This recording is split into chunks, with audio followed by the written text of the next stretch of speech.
और इस सब के बीच में मौजपुर में इस वक्त क्या हालात रहे, इसकी जानकारी दी हमारे साथी रवि मिश्रा ने। मैं नॉर्थ ईस्ट दिल्ली के मौजपुर मेट्रो स्टेशन के ठीक सामने मौजूद हूँ। कल रात यहाँ पे गहमा गहमी, पथराव, आगजनी की हिंसा हुई है। आप देख सकते हैं कि अभी भी इन रास्तों पर पत्थर किस तरीके से सड़कों पर पड़े हैं।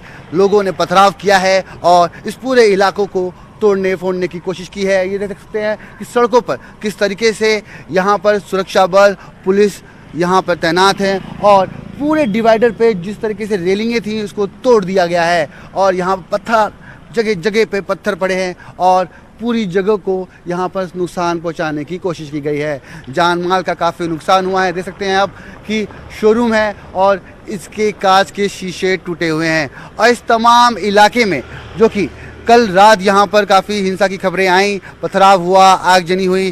फिलहाल इस पूरे इलाके में दिल्ली पुलिस के साथ साथ सीआरपीएफ, सीआईएसएफ, सुरक्षा बल, बीएसएफ के जवान यहाँ मौजूद है। चप्पे चप्पे पे गश्त लगाई जा रही है और किसी भी संदिग्ध वस्तु, व्यक्ति विशेष को देखा जा रहा है तो उससे सवाल पूछा जा रहा है कि आखिर वो यहाँ पर क्या कर रहे हैं। किसी भी प्रकार की हिंसा की खबर फिलहाल आज सुबह अब तक नहीं आई है और इस पूरे घटनाक्रम में जो कि बीते पिछले 2 दिन से दिल्ली में आगजनी हो रही है, हिंसा हो रही है, इस पूरे घटनाक्रम में अब तक 18 लोग अपनी जान गंवा चुके हैं।